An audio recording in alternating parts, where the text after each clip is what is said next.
Thank you so much, good people. Yes, we have another module, case list view. Before we begin, I encourage you to subscribe to this channel.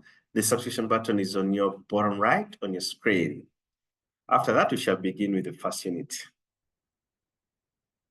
We have 4 learning objectives. I encourage you to read the learning objectives. We have notes and then pictures and screenshots. Please go to your playground so that you familiarize yourself with this.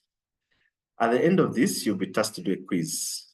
What is the purpose of a list view for cases? Resolving customer issues, sorting cases based on filters, reaching out to customers to open cases, and then viewing all accounts.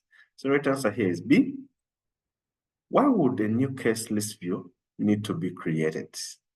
A case was deleted, so a brand new list view is needed.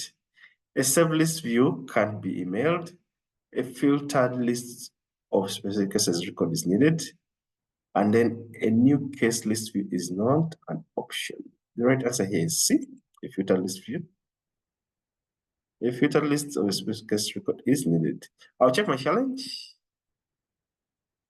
and get it right. Thank you so much. Please stay tuned to get free Trailhead modules on Salesforce. Until then, bye-bye.